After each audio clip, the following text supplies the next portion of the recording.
Good afternoon, everyone. It is my honor to welcome you all to this panel discussion on the theme Nehruvian Economics and Economic Reform, homage to Dr. Manmohan Singh. I extend my warm welcome to our esteemed guest, academician, faculty member, staff of Ideas Jaipur, and to everyone who has joined us online. Now, I would like to invite our guest, Dr. Arvind Mayaram, Dr. Urjit Patel, Dr. Ram Manohar Reddy, Dr. Pinaki Chakravarti, Professor Arun Kumar, Professor Vineet Kathuria, Ms. Kavita Srivastav, Dr. Tulika Ma'am to give floral tribute to Dr. Manmohan Singh.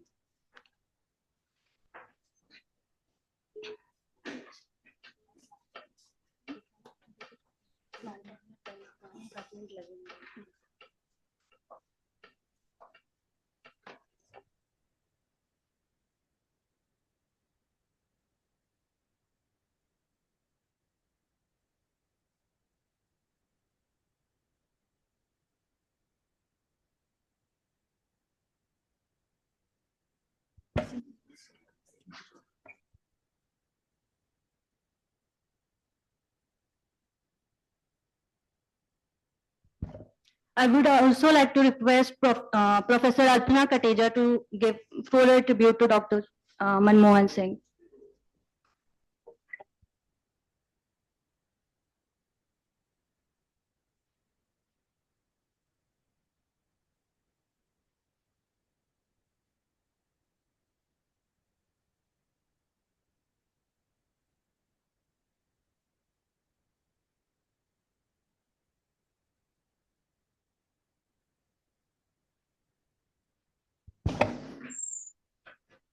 Thank you, everyone.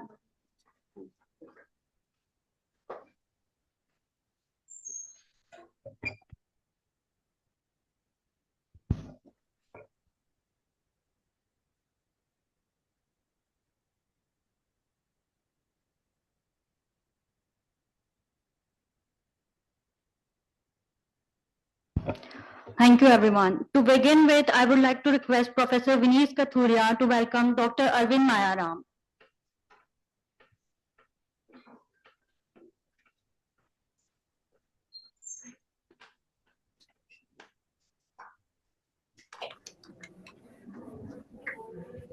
Now, I would like to request Dr. Motilal Mahamalik to welcome Dr. Urjit Patel.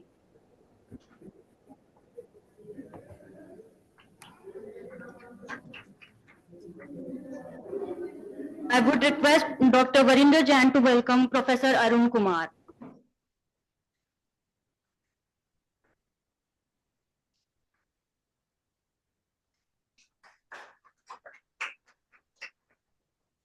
I would request Dr. Harchand Ram to welcome Dr. Ram Manohar Reddy.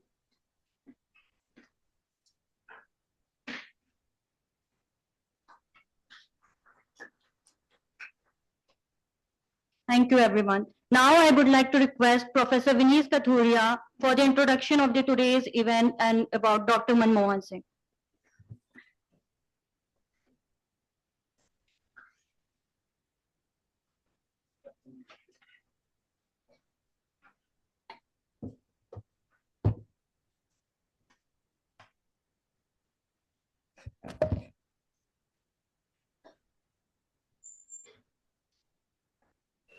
A very good afternoon to all of you. So we have gathered here to pay our homage to Dr. Manmohan Singh, who was the 5th chairperson of Ideas Jaipur and 13th and 14th Prime Minister of India. So I'm extremely thankful to all the panelists who have agreed to come on a very short notice. Dr. Urjit Patel, who is the former governor, then Professor Arun Kumar, who is a former professor at JNU. He is a prolific writer and he is always on the media. Then Dr. Ram Manohar Reddy, whom I know for last 20 years. So he was earlier associate editor of Hindu and then thereafter for several years he was editor of Economic and Political Weekly. Most of us, I think those who are in academics would aspire to publish in Economic and Political Weekly. And I'm extremely thankful to our chairman, Dr. Arvind Mayaram, and Dr. Pinaki, who is our vice chairperson, who gave this suggestion that we should pay homage to Dr. Manmohan Singh. I have a small presentation on that. Yes.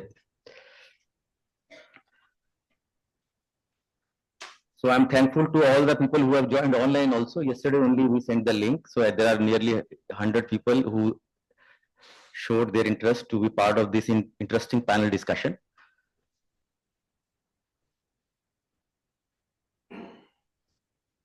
Yeah, so Dr. Manmohan Singh was born in Gaha, which is now a Chakwal district of Punjab, which is today's Pakistan, on September 26, 1932. This village lies around about 100 kilometers southwest of Pakistan's capital, Islamabad, and their family migrated to Haldwani during partition in 1947. And in 1948, his family relocated to Amritsar, where he studied at Hindu College, Amritsar. And he attended Punjab University, then which was in Hoshiarpur earlier, studying economics, and got his bachelor's and master's degree in 1952 and 54, respectively, standing first throughout his academic career. He completed his economics tripos at University of Cambridge in 1957, and he was a member of St. John's College. Now this is, yeah, go to the slide. Yeah, this is the house where he was born. Previous one, yeah, please.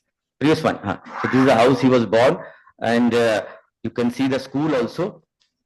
And I could get one picture, go to the next one, where it is mentioned that his name is, it is written in Urdu, but you can read in English translation that he was son of Shri Gurumukh Singh, who was a shopkeeper and belongs to Kohli community.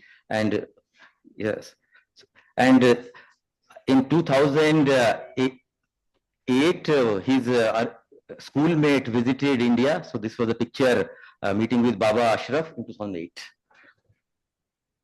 Now, if you see his earlier career in academics, so after his economics typos, Dr. Singh joined senior lecturer economics at Punjab University, 1957 to 59. In 1960, he went to University of Oxford for his Doctor of Philosophy, and in the Newfield College. His 1962 doctoral thesis under the supervision of Professor Ian Little was titled India's Export Performance, 1951 to 60, Export Prospects and Policy Implications. So later on also, after he became finance minister and then prime minister, he tried a lot to improve our export competitiveness. Then from 1959 to 63, he was reader in Punjab University, became professor in 1963 for 2 years. Thereafter, he worked for UNCTAD from 1966 to 1967, and then joined Delhi School of Economics as professor of international trade from 1969 to 71. So this is a college where he at his alma mater to deliver a guest lecture a few years back. Now, earlier stint in government, you can see that in 1972, he was chief economic advisor to Ministry of Finance. Then 1976, he was secretary in the finance ministry. 1982, 82, planning commission member. 82 to 85, he was the governor of Reserve Bank of India. 85 to 87, he was a deputy chairman, planning commission. 87 to 90, he was secretary general, South Commission, which is an independent think tank in Geneva. November 90, he became advisor to Prime Minister on economic affairs. Mr. Chandrasekhar was the Prime Minister at the time. And March 91, he became UGC chairman. So that was his a lot of in different position he was in the government. Now his political career, go to the next one, please. His political career started from June 91 to 96, when he became the finance minister. And then from 98 to 2004, he was the leader of opposition. And May 9, 2004 till 2009, he was the 13th Prime Minister of India. And May 2009 till 2014, he was the 14th Prime Minister of India. So I could find one anecdote which he has, I think in 2005, he gave an interview to Mark Tully. We all know how BBC journalist. So where he has mentioned how he became a finance minister. So one day, I think it is his own words, Rao was formulating his cabinet. He sent his principal secretary to me saying the PM would like to become the PM would like you to become the Minister of Finance. I did not take it seriously. And he eventually tracked me down the next morning, rather angry, and demanded that I get dressed up and come to Rashtrapati Bhavan for the swearing in. So this is how his politics career started. And go to the next one. In the same interview, he has mentioned how politics has a creative role. So, and his two of his main gurus were John Robinson and Nicholas Caldor. So he's saying, I first became conscious of the creative role of politics in shaping human affairs, and I owed that mostly to my teachers, John Robinson. You are not able to see the go to the next one. Yeah, John Robinson is on the top, and below is Caldor. So John Robinson questioned me a great deal and made me think the unthinkable. So he is giving a lot of credit to her, and she propounded the left-wing interpretation of Keynes, maintaining that the state has to play more of a role if you really want to combine development with social equity. Entire his lifetime, and as a finance minister, prime minister, he kept on saying that we need growth with equity. And Caldor influenced him. He said even more. I found him pragmatic, scintillating, and stimulating. John Robinson was a great admirer of what was going on in China, but Caldor used the Keynesian analysis to demonstrate that capitalism could be made to work. So that was his praise for his teachers. Now, a few key legislations during his prime minister regime. You can see that NREGA, which is now MG Narega, we call it, was during his regime. Right to Information Act was passed in 2005. Then we have right of children to free education, right to education we call it. That was also passed in 2000 and became a force from 1st April 2010. And the last one, which is also very important, is the Land Acquisition Act. So it's a big name. So that was also came into force from 1st January 2014. So as I mentioned, he was the IDSJ's fifth chairperson. You can see he's the fifth one, and we still have a room upstairs where his photographs and his books and his room is there in the first floor. If anyone wants to visit after the panel discussion, most welcome. And on the 47th GV meeting, he visited, he was here on June 15, 2003. And three main decisions were taken during that time. Go to the next one. One is amending the how to invest the funds if you have surplus fund. Second one is amendment in the service rules. This is on maternity leave. And third one is transfer of management of gratuity fund to the Life Insurance Corporation of India. You can see all are very relevant for the people who are working in the institute. Now, before that, he came here and he planted one tree. You can see that this was in the 90s only, and this is the status of the tree now. So it is full grown now, full tree now. So which was planted 25 years back, 30 years back. So he came for a conference. Next one, go to the next one. So previous one. So he came for a conference. You can see he was a people's man. So he was interacting with all our faculty members in a room opposite to us, room number 12. And he went to all faculty members' rooms and interacted with all the faculty members. Just one more thing I would like to tell. 2013, around that time, he constituted a committee for green accounting, and Parthadas Gupta from Cambridge, and then Carl Goran Merer from Stockholm, and then E. Somanathan from ISIN, and Dr. Montek Singh Ahluwalia, and Dr. Haripriya Gundimeda. So they all were part of that committee. And since he was academician at heart and he wanted to interact with people, so I think as per protocol, Prime Minister is not supposed to meet all the people, but he came out and he had a picture with them. So that shows his he wanted to connect with the people. Now, just this is the last one. So where he was born. So this came in the India Today also. A Park Village, Mons, Manmohan Singh's, someone from our family has died. So this is a small, today we are having a small homage to Dr. Singh for his contribution to our economic reforms and thereafter. So thank you very much for coming here. Thank you very much. Yeah.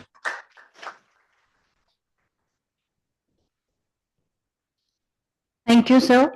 Now I would like to request Dr. Arvind Mayaram to introduce our panelists and deliver the opening remarks and carry out the further proceedings. Thank you. Ladies and gentlemen, I would like to welcome you to this very scintillating debate panel discussion in whatever way we like to take it, which I am eagerly looking forward to, considering the personalities who are involved in this discussion. And I'll come to that shortly. Today, we are gathered here to remember Dr. Manmohan Singh. I had this privilege of having worked with him closely. When he was the Prime Minister, I had the opportunity to work with him as the Finance Secretary. And on many occasions, I saw how, in a very quiet manner, he would bring a lot of wisdom to discussions that happened during a very turbulent time in the economy. But most importantly, I think what we are discussing today is interesting for the reason that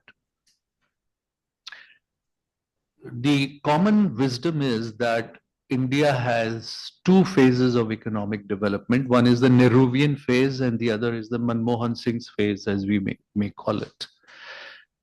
And what we would like to today understand and see is whether there is a clear break between these two, or whether there is a continuation of the Nehruvian policy in changed circumstances and in the manner in which it needed to be defined, which has made all the difference.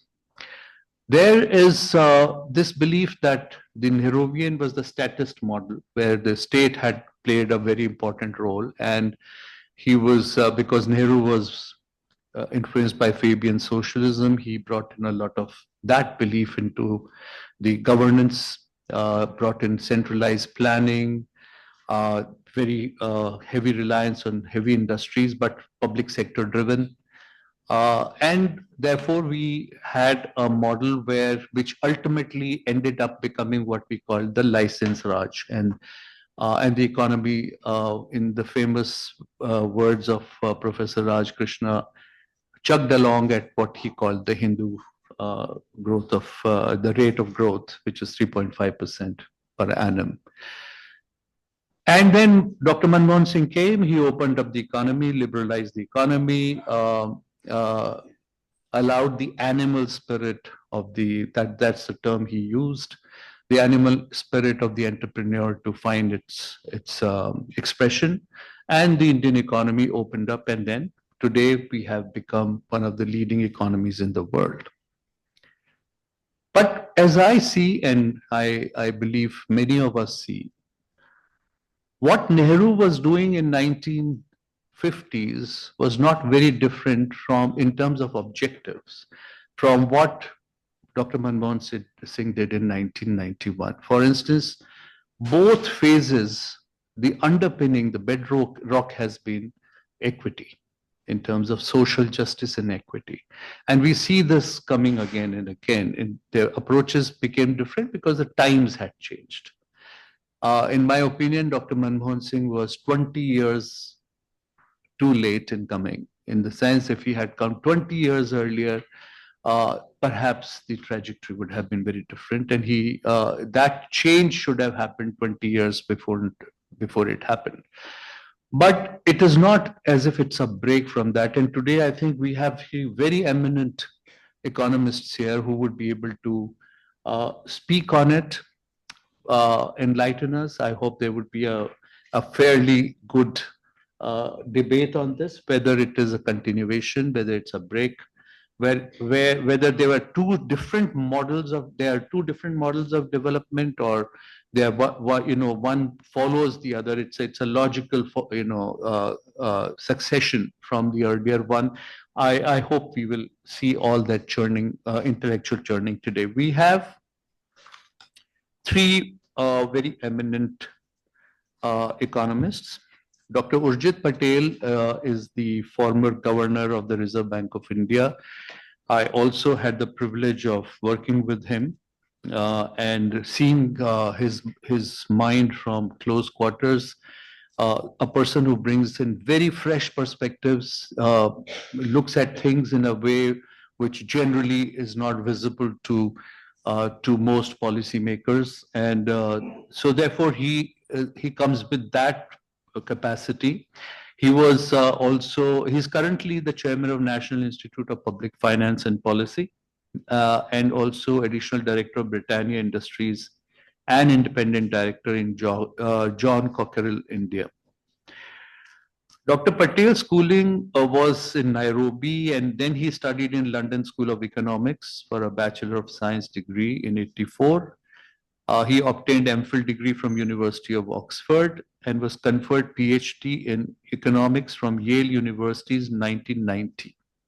He was at IMF India desk during 91, 94 transition, the crucial transition period when India was making this change, about which we will hear a little more today. After obtaining his PhD, Dr. Patel joined the IMF in 90, where he worked on the US, India, Bahamas, and Myanmar desk. Thereafter, he went on deputation from IMF to the RBI, and he was advisor in the development of debt market, banking sector reforms, pension fund reforms, and targeting of real exchange rate, all very critical areas. And as we have seen in the last 30 years. Between 2000 and 2004, Dr. Patel worked with several high-level committees at both central and state government levels. These are Task Force on Direct Taxes, Prime Minister's Task Force on Infrastructure, Group of Ministers on Telecom Matters, Committee on Civil Aviation Reforms, Expert Group on State Electricity Boards, Competition Commission of India, and many other similar committees. On 20th August 2016, Dr. Patel was appointed as the Governor of the Reserve Bank of India. And he was then subsequently, after completing his tenure, appointed as the Vice President for Investment Operations for the Beijing-based Asian Infrastructure Investment Bank, one of the leading multilateral banks in the world today. Our other panelist is Professor Arun Kumar. Everybody has heard of him, and if they have not heard of him, they have read him because he writes copiously. Dr. Arun Kumar joined JNU in 1984 and retired as the Sukhamoy Chakrabarti Chair Professor in the Center for Economic Studies and Planning. In 2022, he was the chairperson of a commission on unemployment set up by the civil society groups. He was president of JNU Teachers Association. He has been vice president of India Academy of Social Sciences. He has a PhD in economics from JNU and a master's in physics from both Princeton University in USA and Delhi University. He's a gold medalist of Delhi Higher Secondary Board and Delhi University. He has specialized in development economics and public finance and public policy and macroeconomics. He was part of the team in National Institute of Public Finance and Policy, which wrote a report on the black economy in India for CBDT. He has had visiting assignments in Pavia University, Italy, and Humboldt and Leipzig universities in Germany. He has delivered lectures at Yale, Columbia, Carnegie Mellon in the US, and UNAM, Mexico. UNAM, Mexico awarded him the Ricardo Prize in Economics for his work in development economics. His PhD thesis on inflation in terms of trade gave a new understanding of the role of trade and government in inflation in India. And his book, The Black Economy in India, published by Penguin, has broken new ground in thinking about the Indian economy.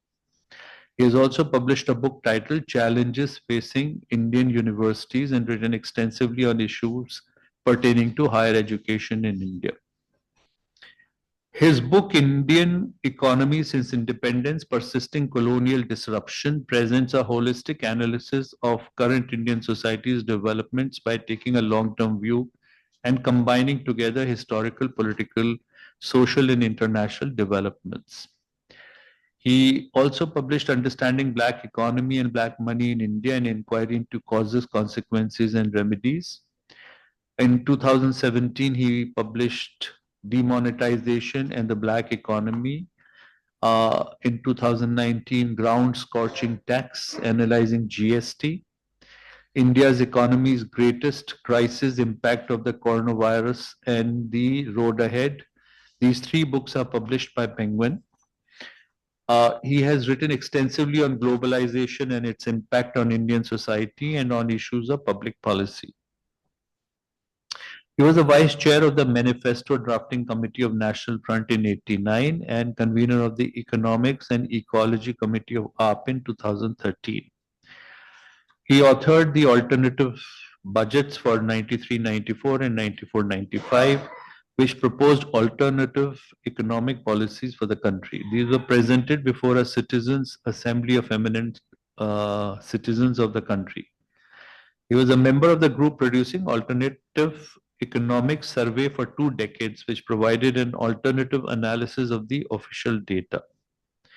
He was the group leader of Indo-Russian Committee for the pricing of Sukhoi 30 MKI. He was a member of First Pay Commission of Tibetan Government in Exile. Our third panelist is Dr. Ram Manohar Reddy. He is a prominent writer, commentator, and editor renowned for his expertise in the field of social sciences, especially in economic policy. He has a distinguished career in both journalism and academia. Currently, he serves as the editor of the India Forum, a prestigious platform that fosters research and in-depth analysis on a wide range of contemporary issues. He is also the reader's editor for Scroll.in, an online news platform known for its critical and insightful reporting. He was a former editor of the Economic and Political Weekly. Dr. Reddy's academic background is quite impressive. He holds a bachelor's degree in physics. Interestingly, you are also physics. And later, so I guess good economists have to be physicists first. No, not necessarily. Okay. And later earned a postgraduate diploma in management from Indian Institute of Management, Calcutta. He pursued further studies in economics, obtaining an MPhil and PhD in the year 1988 in economics from the Center for Development Studies, Thiruvananthapuram, affiliated with Jawaharlal Nehru University. Later on, he also joined the same institute as faculty member. Since 1988, he has been in the media. From 1988 to 93, he worked as an assistant editor at the Deccan Herald in Bengaluru, where he wrote about economic policy. After that, he worked for the Hindu. At the time he left the Hindu, he was associate editor. His job focused on economic policy, including producing editorials and pieces of the editorial page. Later on, he took the responsibility as the editor of Economic and Political Weekly, a leading journal in India for political and economic analysis. During his tenure as editor from 2004 to 2016, he significantly expanded the journal's reach and impact both in print and digitally, making EPW an influential voice in shaping public discourse on India's economic and political landscape. In addition to his editorial roles, Professor Reddy is the author of Demonetization and Black Economy Money, published by the Orient Black Swan. The book critically examines the economic implications of India's demonetization policy and its effects on the nation's black money problem. He has also edited a book along with M.V. Ramana, Prisoners of the Nuclear Dream, published by Orient Longman. India's nuclear policies, the pursuit of nuclear weapons, and the socio-political implications are comprehensively examined in this edited book. Throughout his career, Dr. Reddy has played a crucial role in bridging the gap between academic research, policy analysis, and journalism, making significant contributions to discussions on economic and political issues. We will now start the panel discussion. I would request each of the panelists to make their presentation or their remarks for 15 minutes each, and then we will open it to discussion. So I'll call upon Dr. Urjit Patel, former Governor RBI, to make his submission.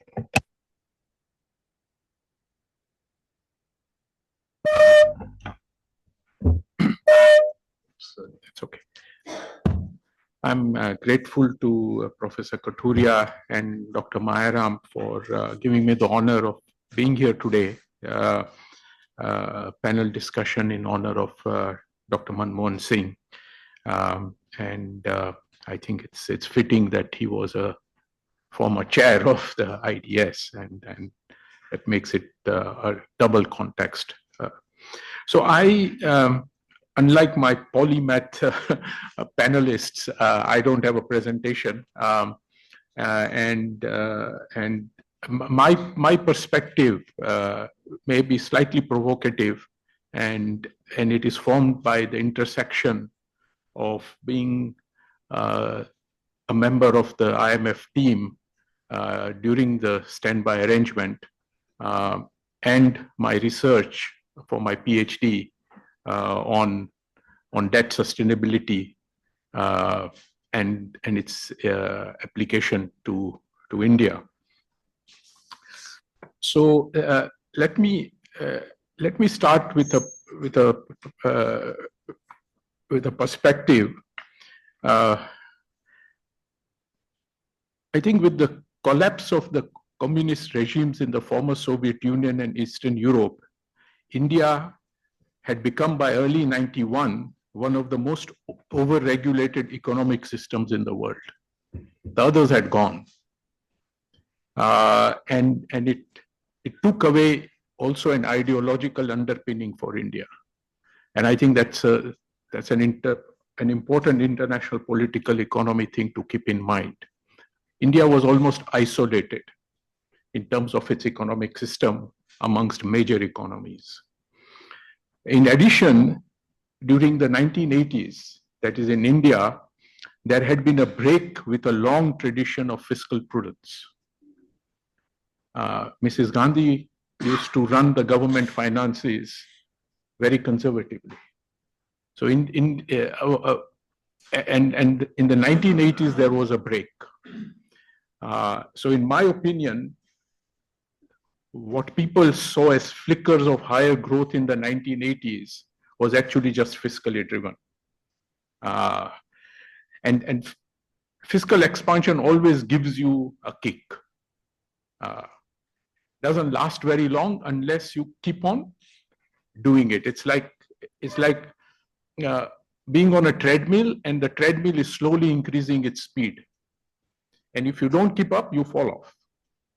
And so I think in the 80s, we lost that discipline on fiscal prudence, and we saw a little bit of higher growth from the mid 80s, etc. So the other thing I would like to do is to quote from another of my papers, and then I'll tell you when I wrote that. Unless measures to reduce the primary deficit are taken, this is the conclusion to that paper, a fiscal crisis is bound to come in India. Where and when it will strike cannot be predicted with certainty. Often a fiscal crisis first manifests itself in the foreign exchanges. Actual or imminent international reserve exhaustion is a common trigger for emergency measures, including recourse to IMF standby financing and the conditionality this implies. Such foreign exchange crises can happen even if, as in the case of India, the external debt burden of the country is quite modest.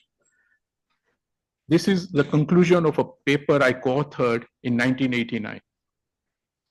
So the point about this particular quotation is that our crisis of the early 90s was in the making in a slow way. It was a slow boil. It didn't suddenly come as an attack on the rupee, which means that we actually didn't do much between the time when things looked very difficult up to 1991. Because I'm sure it was at least amongst the policymakers and the senior civil servants that this couldn't last too long, and yet we didn't do much.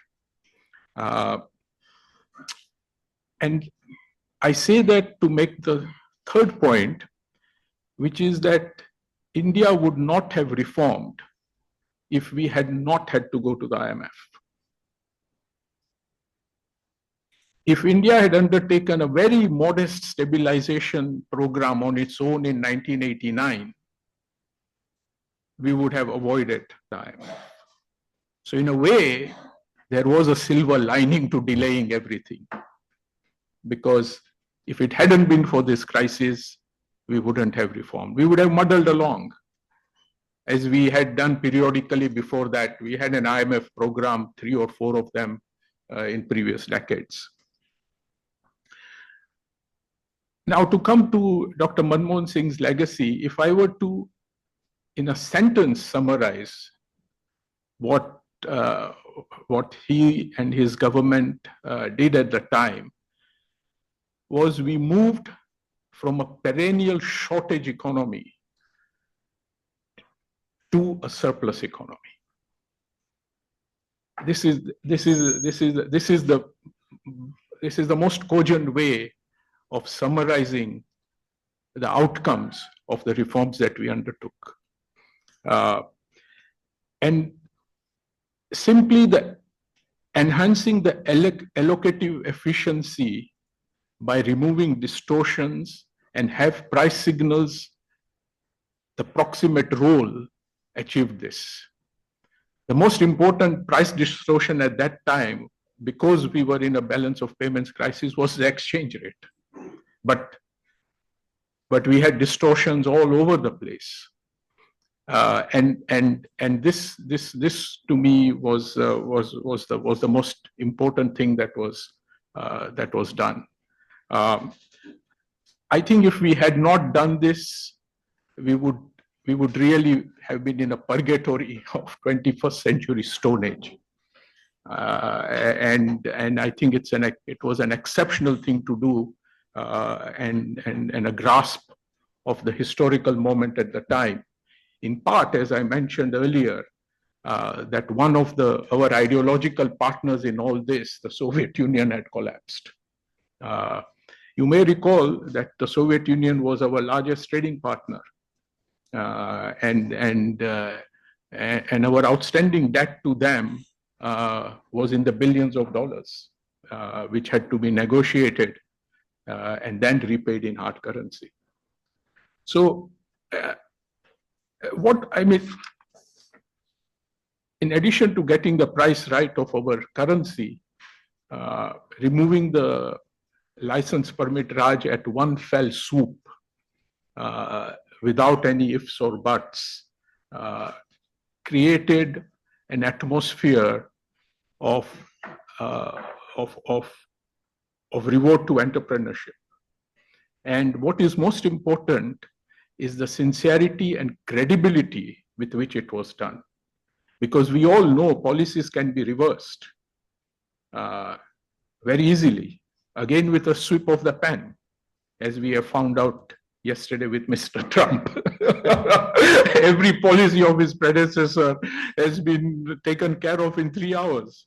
So I think the credibility that a policy, once it is established, stays in place, is so important, and perhaps not appreciated enough for people to respond to it in a positive way and make the investments that they would bear fruit and get the rewards.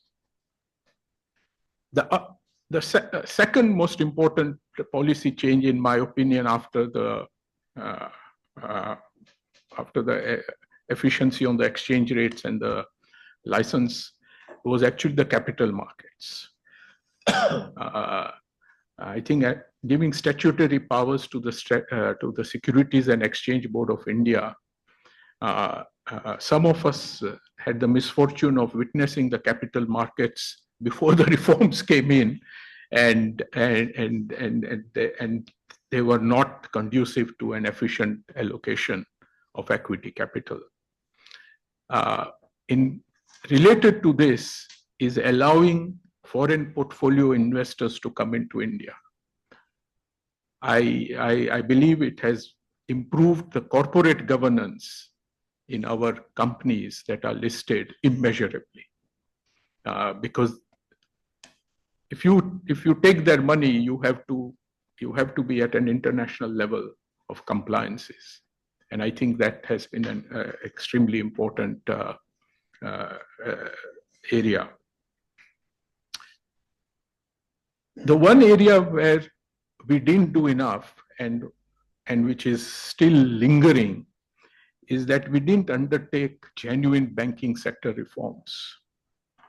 And what was done at the time in the early and mid 90s was we recapitalized the banks because they were also not in good shape. And we accepted the Basel standards for capital adequacy. That provided us with a mirror, that held up as a mirror to us on where we stand internationally. But apart from that, we have done almost nothing in banking sector reforms. And there are many things to do.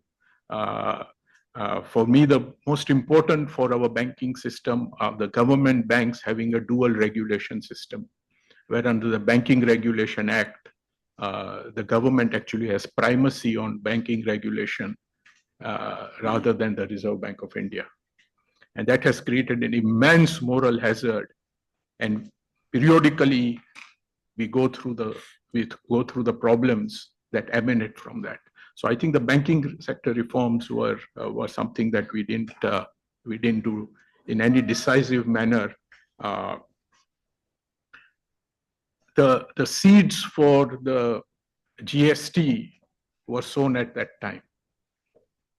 And the Raja Chelaya committee, work done by Dr. Amaresh Bagchi, Dr. Govind Rao, and it took decades for us to reach where we did with the GST.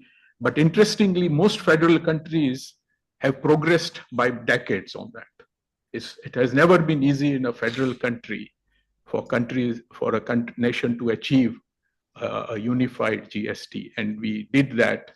I'm not making this up, but if you look at the staff reports of the IMF in the early 90s, there will be explicit allusions to have a unified VAT from that time. So I will stop here. I mean, there are many other things I could talk about, but perhaps I can share them as we go along. I apologize, I don't have a presentation. I thought this was an informal seminar, but I hope I've been coherent enough. Thank you. Thank you, Dr. Patel. I think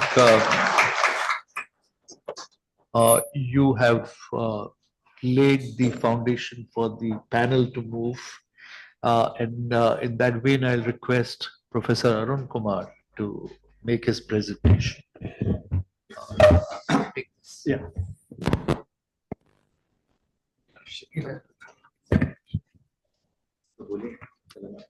I don't know. I hope somebody there to. So I'd like to begin by thanking the institution for inviting me here for this important occasion, where I think they've got the thing. We are meeting in honor of Manmohan Singh ji, who was our Prime Minister, earlier the Finance Minister. So the title of the talk is A Historical Perspective in India's Economic Development, because the panel discussion is supposed to be on Nehruvian economics and economic reforms. So basically what I'm doing is I'm looking at the question in a wider perspective. So the question that was posed to us was, what was achieved during Manmohan Singh's tenure as FM and PM? And the second question posed was, what needs to be done to sustain growth with equity? These are two questions when the institute wrote to me. So basically, I argue that India has shifted to the right in economic, political, and social terms. And the economic terms that shifted to the right post-1991. It was shifting from the time of emergency, but especially after 1991. So if we are to give tribute to, please come to the third slide. If we are to come to the question, then, how do we compare the present with the past? That becomes the important thing, because if we are comparing what Manmohan Singh did and what Nehru did, is there a continuum, as was posed by the chairperson? Then we need to look at it. Now, when we compare the past with the present, there are several things that we need to look at. First is the compound rate of growth. If 1 becomes 10 and 10 becomes 20, then what has been achieved in the first period of 1 to 10 is the same as 10 to 20, but the rate of growth is different. So compound rate of growth makes it look like we have achieved a lot. Second is that starting point of the 2 points that we are comparing. 1947, when we began after independence, the independence had just come. Indian leadership was not knowing how to govern. It had not governed earlier. There was the partition, there was the huge transition, etc. And remember, the biggest jump in the rate of growth of the Indian economy took place in 1950s. 1900 to 1950, we grew at 0.75%. And from 1950 to 1960, we grew at 3.5%, a 7 times jump in the rate of growth. This is unprecedented. So post-independence, we jumped rate of growth very, very strong. Third is resource base is very different. In 1950, 51, our savings rate was 3%. In 2014, it became 30% by then. So it's 10 times more resources per dollar.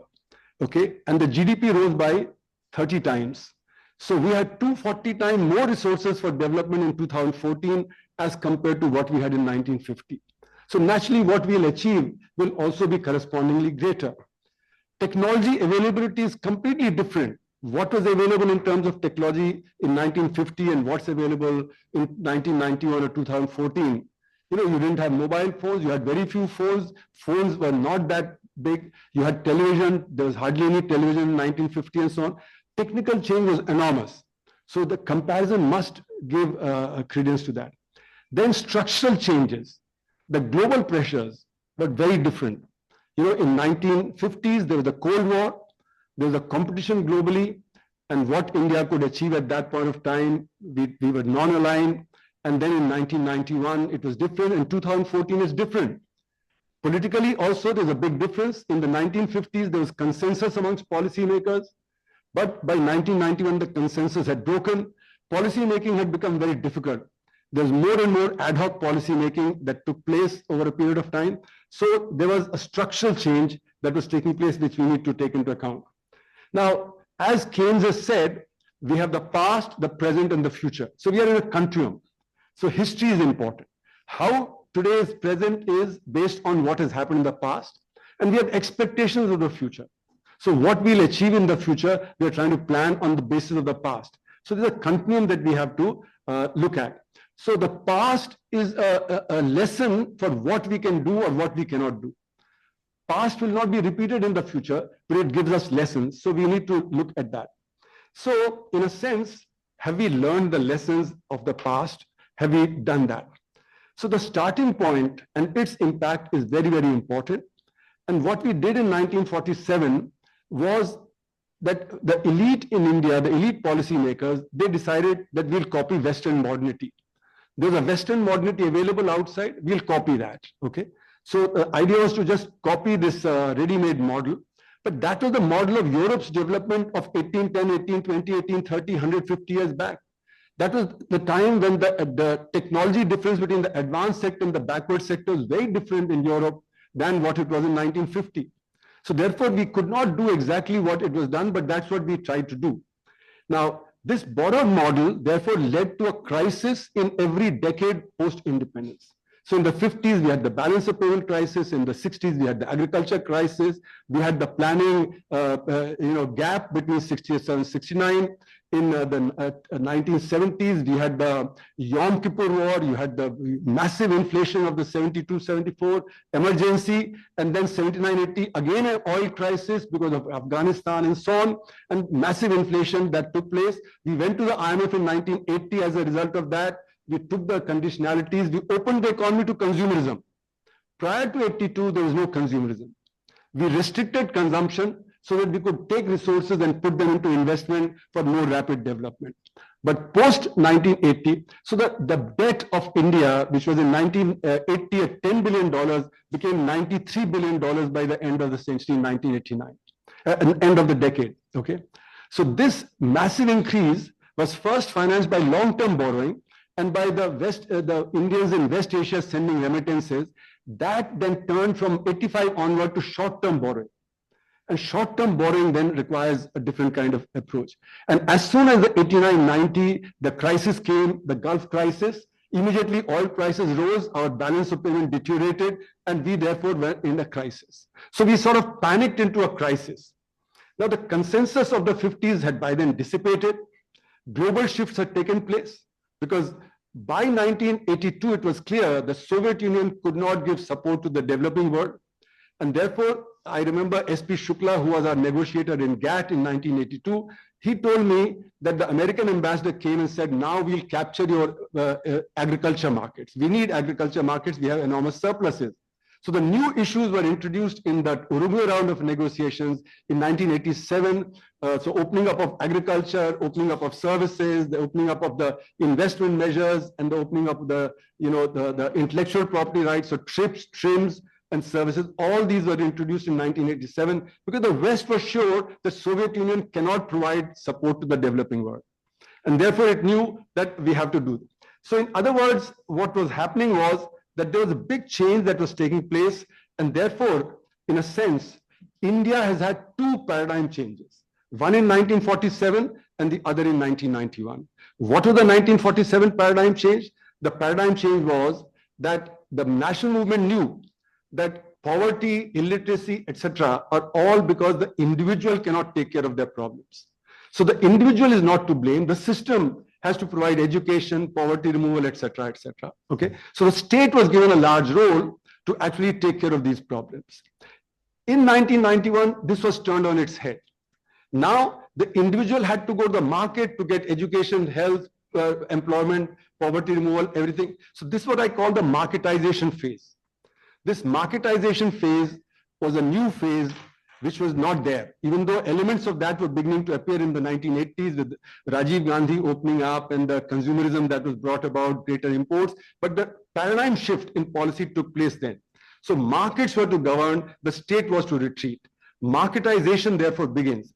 And how was this triggered?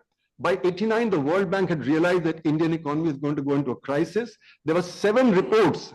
These 7 reports were prepared by the World Bank and which came to Manmohan Singh as the chief economic advisor to the prime minister. And Chandrasekhar accused Manmohan Singh in the budget of 1991 that you did not show me those 7 reports. Okay, so those 7 reports gave the blueprint of what India had to do post these conditionalities. Okay, so for instance, 23% devaluation was recommended, and on July 1 and July 3, 2 devaluations were done equal to 23%. The finance sector report, Narasimha Committee report, was an exact replica of the report that was there presented by the World Bank.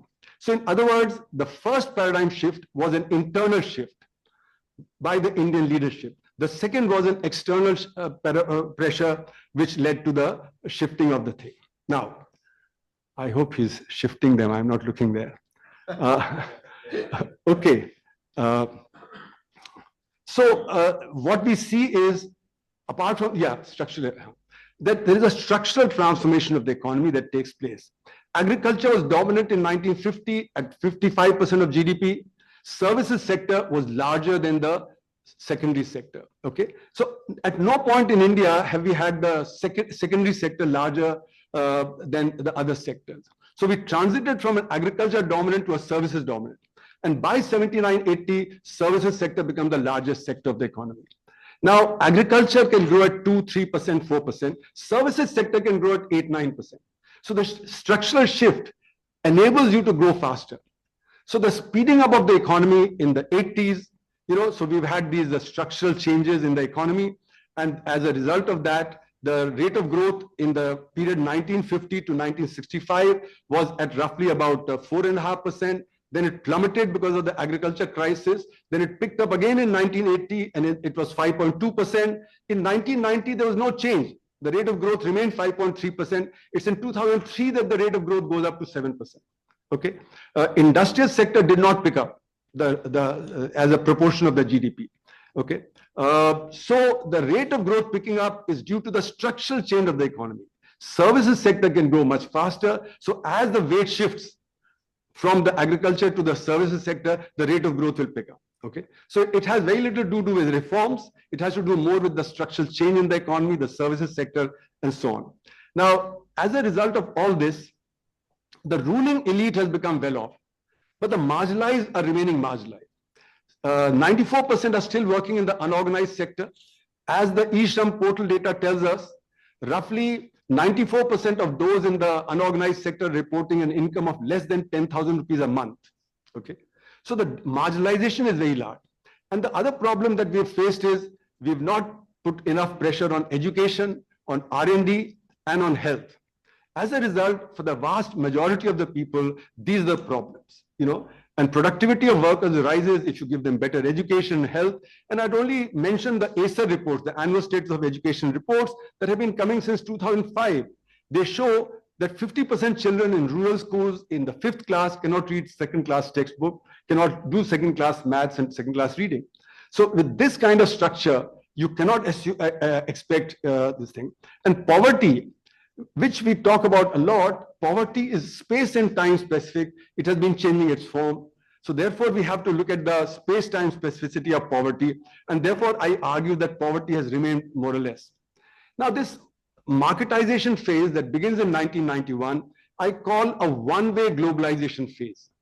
India has been globalizing for long. When Buddhism went from India to Japan, that's also globalization. India was trading with East Asia, India was trading with Southeast Asia, etc. That's also globalization.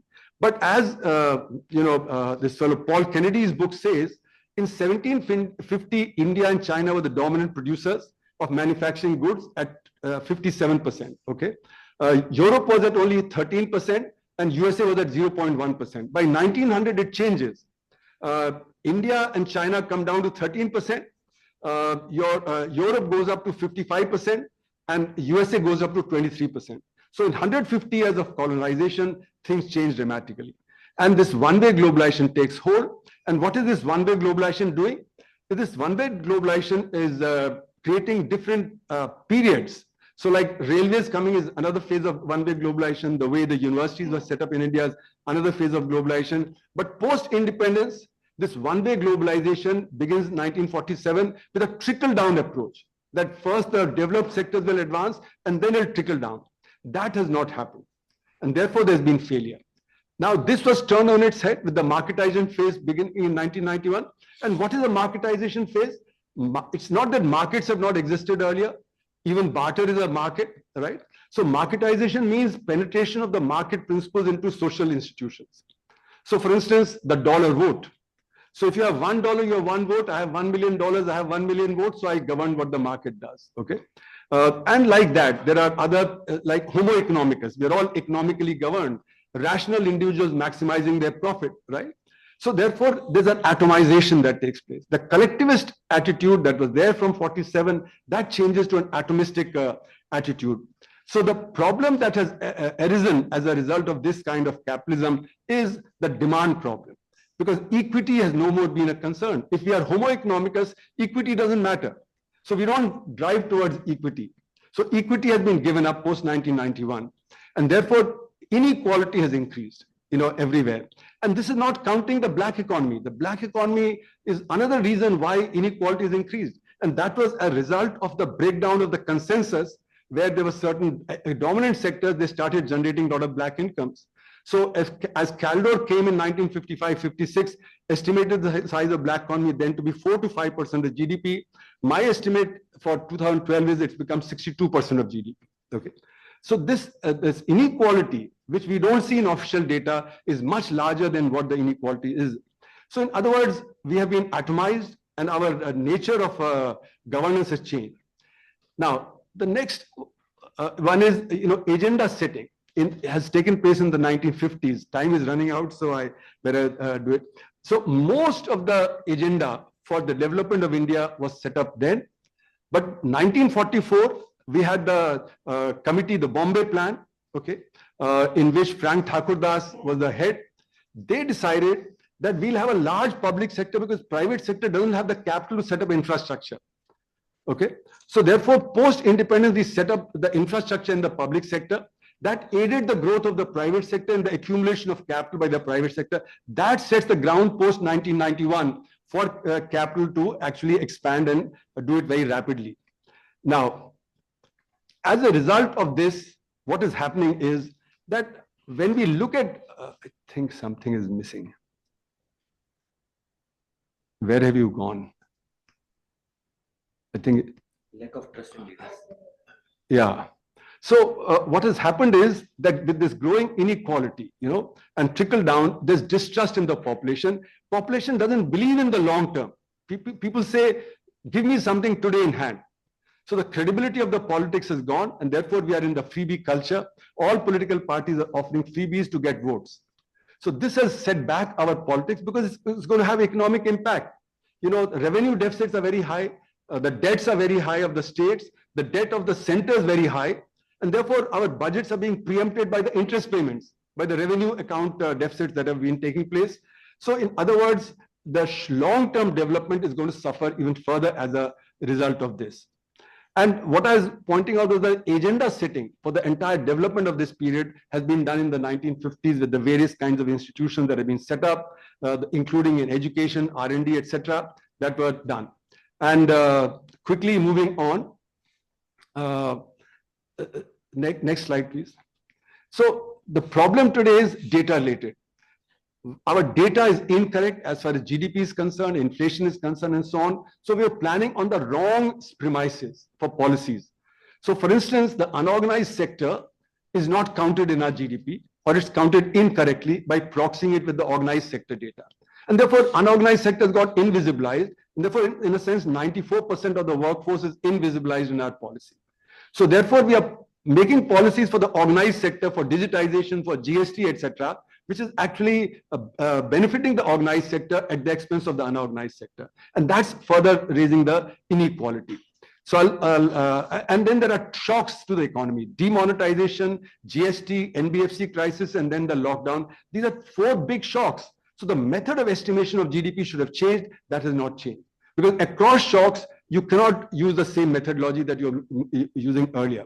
So in spite of the 4 shocks that have taken place in the NDA regime and 2 shocks in the period of the UPA, the financial crisis and the taper tantrum, both those were big shocks.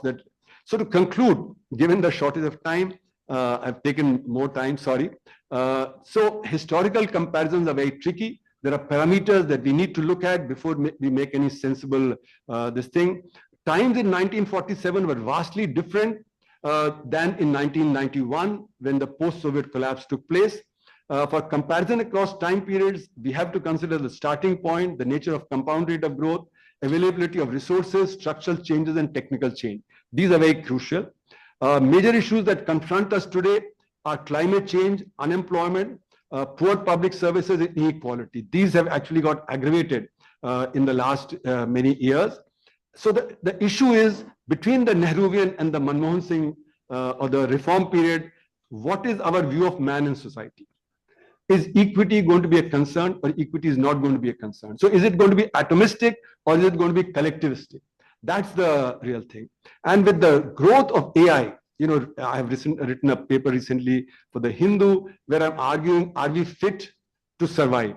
Because the survival of the fittest, if we are not able to resolve our problems, then the question arises, are we fit to survive? Thank you very much for your patience.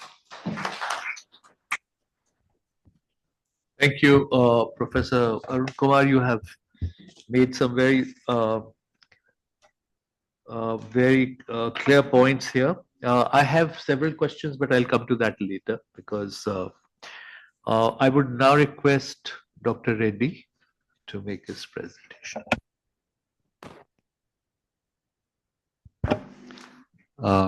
Thank you, Mr. Arvind Paneram. Thank you, Ideas, for inviting me, Dr. Vinish Kothurya and Professor Pinaki Chakraborty. I will speak from a slightly different perspective. There will be a bit of repetition with what Dr. Patel has spoken about and a little more with what Professor Arun Kumar has spoken about. I will try and explore the links as laid out in the title of the panel discussion about Nehruvian economics and economic reforms. And specifically, I want to outline that there were both continuities and discontinuities, and I will focus on one aspect, and that is on social security. Now, first, a bit of repetition from the previous speaker. I think it is wrong to argue, as we often hear, that there was little that the Indian economy gained during the Nehruvian era. And I would also argue that it is equally wrong in a related fashion to say that everything that has come after 1991 is a repudiation of what happened before. Now, on the Nehru era, on the economic growth, some of the numbers that Arun Kumar mentioned, and I think it's important to highlight, these were all well known. I mean, these were well known 30, 40, 50 years ago, but in recent years, they have become the subject of fake news. So I think it's important to highlight. Now, first is in the half decade before independence, we know from research by Angus Maddison and later by Siva Subramaniam, that the growth of the economy was, per capita terms, was at best a marginal increase or a decline. And the economic historian Blinn had pointed out in agriculture that the growth of agricultural product was lower than population growth for all crops other than wheat. So in a sense that last half a decade of colonialism was, half a century of colonialism was not, you don't have to say that it was a poor condition of the economy. Now, what happened after that? Now, Arun Kumar spoke about 1950 to 60, and actually Siva Subramaniam has covered the exact period of Nehru's prime ministership.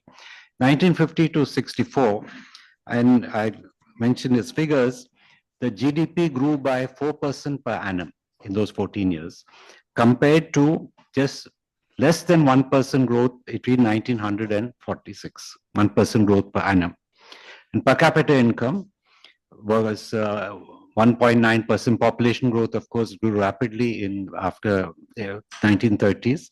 Per capita income growth grew by 1.9% in those 14 years of 1950 to 64, compared to just 0.1% in the period 1900 to 46. These are Siva Subramaniam's estimates, the most rigorous and comprehensive estimates. So we have to remember this. I mean, it's odd that we have to mention this now, because this was part of, I would say, even a college, perhaps even school textbooks of the numbers on the economic performance of India before independence, the first 15 years afterwards. But these days it's become a subject, it seems to be a subject of fake news. Now, internationally in this period, again, India, for example, India's growth rate was higher than that of China's, which was 2.9% between 50 per annum, GDP growth between 50 and 64. But it was lower than that of South Korea's, which was about 6%. Now, then there are other things we have to mention, like, for example, Amartya Sen has pointed out that in this period, that post-independence, until the droughts of 65, 66, we didn't have any major droughts or famines. That's due to famines. Now, people can say that there is a counterfactual, that, look, okay, you are saying that growth was 4.4%, but couldn't we have grown faster in that period? Yes, but we can ask another counterfactual and say that, look, could it have been any different? For example, as Arun Kumar said, that remember, we mustn't forget that independence was also the time of the horrors of partition. This was a newly independent country which had embraced democracy, which was dealing with the trauma of partition, and was negotiating this period of the Cold War. Okay, so how could it have been very different? And here Dr. Manmohan Singh has a comment to make, which I'll come to later. Now, of course, even as we say that growth accelerated during Nehru's time, etc., we must also mention that, yes, there were major errors that were committed. Okay, specifically, I'd like to highlight here the neglect of primary education, okay, for which we are still paying the costs, the neglect of health, okay, again, which we are paying the cost, which we have not been able to change. And also there is talk about, neglect of exports, that there was certain export pessimism during Nehru's time. Although there we must say that, look, global exports really grew more rapidly after Nehru's time. It was more during the 1960s and 70s. Now, I just gone over this just to emphasize that it doesn't do us any good for sections of the polity, business, or media to claim that nothing happened in India during the Nehru era or nothing happened until 2014. We can discuss the pace of change, we can discuss what could have been done differently, but we can't deny that there was change, and substantial change compared to what happened before independence. Now, what happened after Nehru? I don't want to spend too much time on that. We do know that under Indira Gandhi's time, in the first phase, that is from 66 to 77, controls were increased, industrial licensing was increased, and there were various price controls, etc. And during Rajiv Gandhi's time, there's some loosening.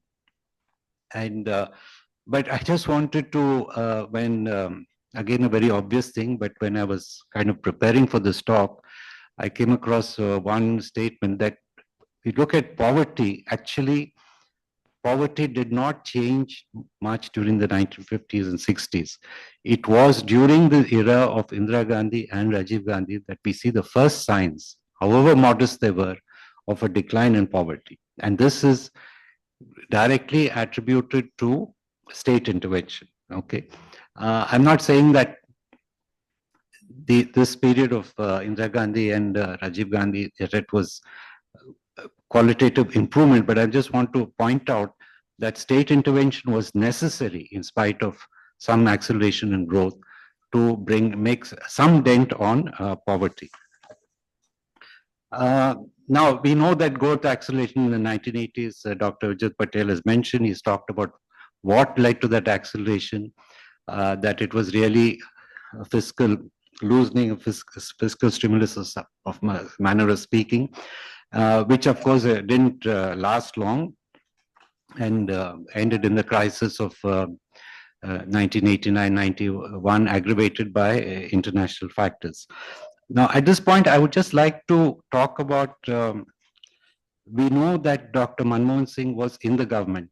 Okay, he was, of course, before he became Prime Minister, from his initial slide by Professor Kathuria, so he entered government in 1972.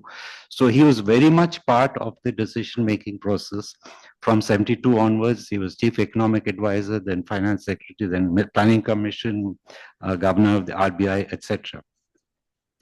Now, we must note that he never repudiated the policies of the government he had served. I mean, that may be partly for political reasons, but even otherwise, he has been quoted as saying, and I will quote here with reference to Nehruvian policies, I subscribe to it. In fact, most of us did.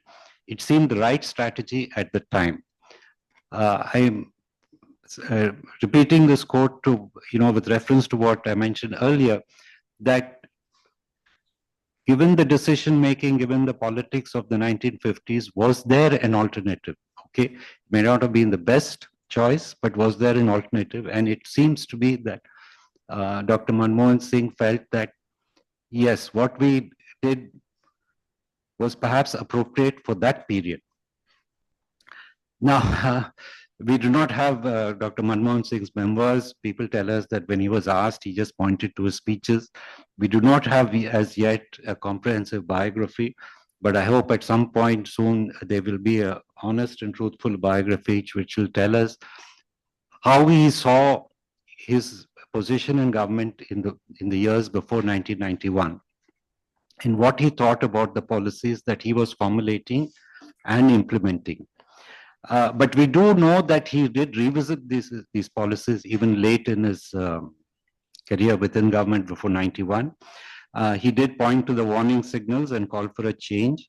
And most famously, in April 1991, 3 months before the reforms at a speech he gave in the Ministry of Management, Bangalore, convocation address.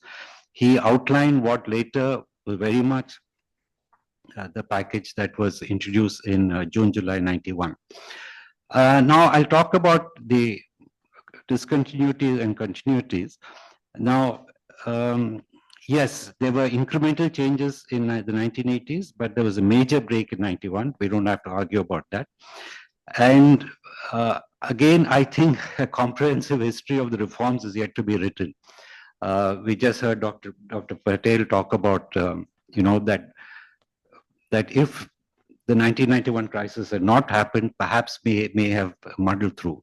But there is another view that actually right through the late 1980s within government, formally and informally, many senior officials were preparing, discussing, preparing the outline of a plan, which eventually was what was implemented in 1991. Now, yes, the IMF and World Bank had conditionalities. I don't know about the 9 reports that they were 7 or 9, but my own view is that whoever would have come to office at that time would have implemented much the same thing. Although, as Dr. Patel said, we may have muddled through, but perhaps the confluence of factors, including the international configuration, would have led to the implementation of the similar package. I'm not saying that Dr. Manmohan Singh had no role to play, but I think the way in which it was implemented and the phasing was very much that of Dr. Manmohan Singh. Dr. Manmohan Singh was not the director of those preparations. I'm talking about the preparations for the reform package that took place within government from the late 80s onwards. But many who knew him, who were recruited by him and who had worked with him were involved in preparing the blueprint. Now, there was both a sharp break and a caution in the liberalization program. The caution was to be witnessed in the pace of financial liberalization, disinvestment, which was never called privatization, and in the continuation of the labor laws.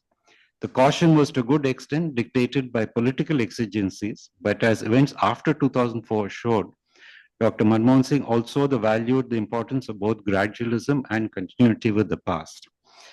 The continuity was in recognizing the importance of social security, which since the mid-1960s had become a small but important part of the central and state government's policies. This continuity was also a direct rejection of what was elsewhere called Big Bang reforms, which included dismantling social security of all kinds. Dr. Manmohan Singh, as finance minister and then as prime minister, actually expanded social security. This is something that we don't quite acknowledge. In the 1995 budget, we had the introduction of the old age pension scheme, maternity benefits, and the nationwide expansion of the midday meal scheme. We can say that they were not enough, but introduced they were. As Prime Minister, he of course oversaw the introduction of the Mahatma Gandhi National Rural Employment Guarantee Act and then the NFSA, the National Food Security Act. One has to accept that he was not always enthusiastic about all such social security programs. For instance, his initial remarks on the MGNREGA proposal, which was in the Congress Manifesto of 2004, showed a reluctance to launch the scheme. It is a measure of his foresight and political wisdom that he eventually embraced these programs, even as he was not hesitant to point out their failings. If we didn't have MGNREGA, one shudders to think what would have happened in rural areas after demonetization, and what would have happened without NFCA during COVID. One can argue that more should have been done by way of social security of different kinds. Dr. Manmohan Singh did not deny this, but always linked expansion of these programs to a reduction of subsidies, something which never happened. What Dr. Manmohan Singh recognized then was the importance of the state in protecting the marginalized, even as greater play was given to market forces in the economy. This was captured so well in his initial remarks before assuming prime ministership in 2004, that India would aim to show the world that there could be economic reforms with a human face. Now the question is, was that achieved by way of any human face? In a partial manner, yes.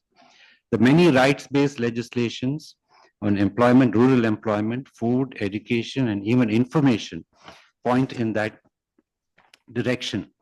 But the ease with which some of them have been substantially dismantled thereafter points out something else. Now, to kind of conclude, so is there a link between the Nehruvian policies and the reforms that came after 1991? I would say yes. One was built on the other with modifications, big and small. Many policies were shed, many new approaches were introduced, and some old ones were modified and even expanded. In that sense, there was both discontinuity and continuity between the pre and post 1991 eras. If we have to make a comparison, I would dare to say that the Indian reforms were not like those of East Europe, which rejected the old altogether. Those economies made a price, and some are still paying the price for those big bang reforms. The Indian reforms, I would hazard to state, were in that sense closer to the Chinese, which built on the old, even if some respects they were radically different from the economic policies of 1949 to 80. China, of course, has gone much further. Comparisons are not always illuminating, but in this case, they give us some perspective on how to see the past and therefore on how to build a future. Newly independent India made a major shift in its economic paradigm in the 1950s, and it made another shift, an even bigger one, in the early 1990s. Dr. Manmohan Singh participated in a small measure in the formulation and implementation of the policies in the first phase. He was a much larger player in the second phase.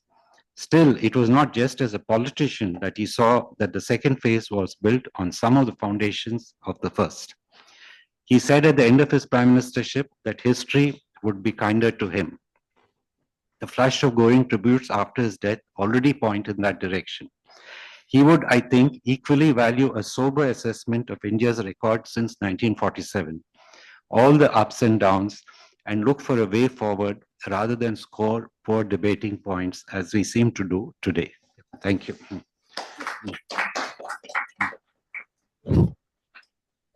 Thank you very much, Dr. Reddy. We have had three very illuminating, some of it together. I mean, some of them linked, but also divergence in the way they were presented. I would like to only point out that I think all of us who spoke today missed out on one very major reform, I think, which had much far reaching impact than even 91, which was the land reforms. Land reforms in India changed completely structurally the agriculture economy and opened up a lot in terms of the economic energy in this country. And we have seen the lack of it in our neighbor Pakistan, the condition that they are in today.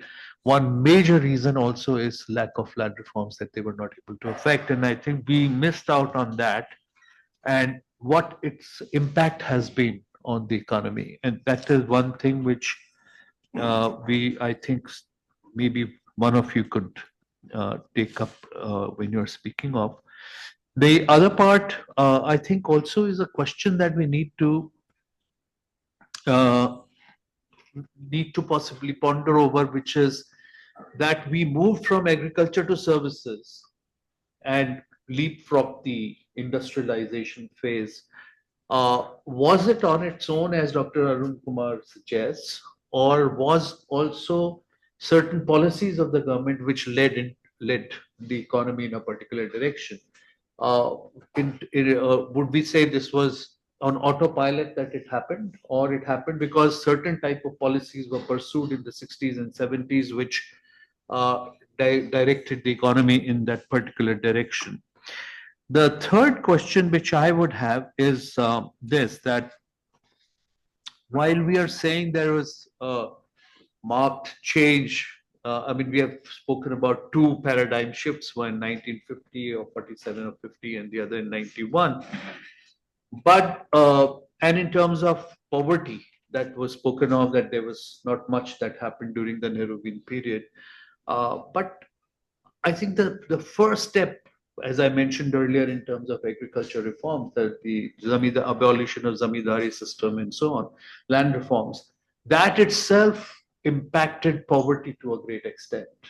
And it may not have reflected because the size of the country, the number of persons.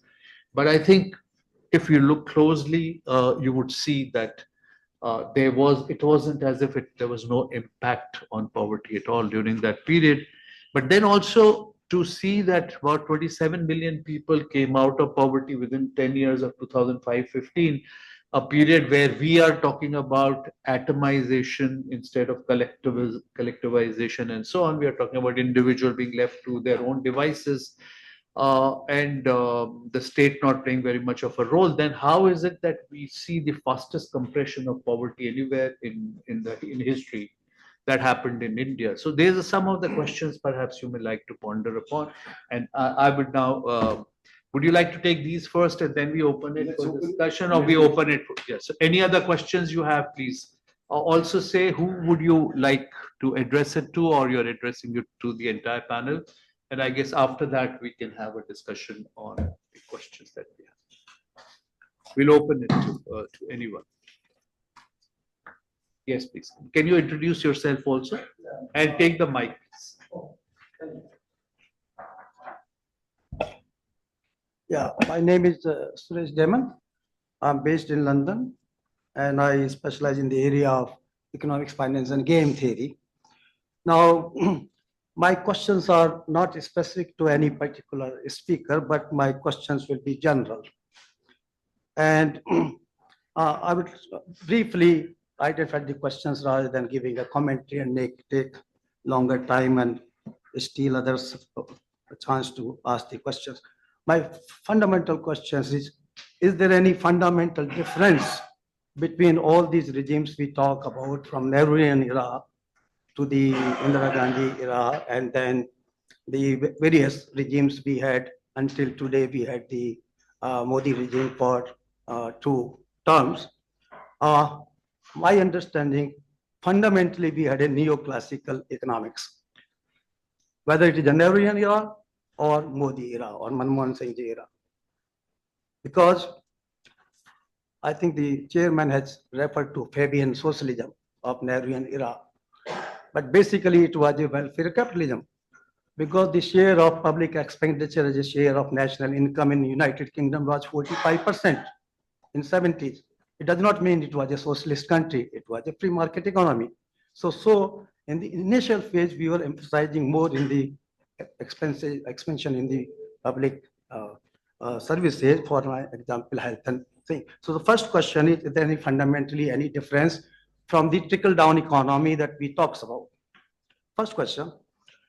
And the second question is that in the phase of rapid globalization and market expansion, open economy, which resulted in a crisis of 2009, and where we had a socialization of losses, privatization of profit, and localization of wages. So it resulted into a great disparities in the society. And finally, recently, one of my classmates, Arvind Pangaria, has recently in the article, I think last week I read, he talks about, he's blaming everything, what is happening today, because our economy has actually sunk from 5% to 4% in the second or third quarter. And he's blaming that the previous regime, Congress, is responsible for, given it is the legacy of Congress regime, because of that, we are not performing very well. And actually then he talks about takes the growth rate between 2004 and present, and then said we did 7.5%. So why he take into account the previous 10 years of Dr. Manmohan Singh regime, because that rate of growth was higher, except the last 1 year or two when they end up with the 4% in 2004. And then again, Modi's regime is also end up with 4% rate of growth. So we are converging there, both the regimes. So the question is how far, and I would say this is the continuum of same neoclassical economics, market economy. And if you remember 2004, Washington consensus, they said, regardless of what economics you follow, whether the fiscal policy, rational expectation. I'm sorry, we'll have to take other questions Okay. also. So basically, what I say is that we have not departed from that, the neoclassical trickle-down mechanism, which does not work. Okay. Any other questions, please? Yes, please. Introduce yourself. Good afternoon, sir. Myself, Dr. Hemant Verma. I'm Dean Academics at James I Institute in Jaipur. So my question is about what we discussed is what happened. Fine. My question is about big decisions. since independence, all the decisions we took, some of our bold steps, some of our taken in a very compelling situation. For example, we adopted planning, then we imposed MITP, then we did nationalization, then we adopted green revolution, then it was about poverty, then we did it is 1991, then demonetization, and all these decisions, some of them, most of them were under compelling pressure in the very stressful situation we took on, and some of them in say comfort zone. I would label them as for. But in a planning manner, any big decisions means I think we did not take till time. Abhishek, you wanted to ask? Thank you, Dr. Mairam. My question is particularly, yes, Abhishek Kumar, the founding partner of Indic Associates, which is a public policy firm headquartered in Jaipur. We work at Subnational Action for national development across policies and practice. My question is specifically directed to Dr. Rojit Patel. Given the fact that so much of infrastructure is to be made, and then services will also get plugged into that, and employment will eventually happen through that route, there is an imminent debt problem at the state level, at the national level. And one of the things that we can credit the past regime, especially during the Nehruvian era, is building of institutions. We have robust institutions in almost every walk of life. Do you think time has now come to also create an institutional framework for better coordination for debt management between fiscal policy and monetary policy? And what do you read of that kind of coordination mechanism and the need for it and the relevance of it as we go ahead?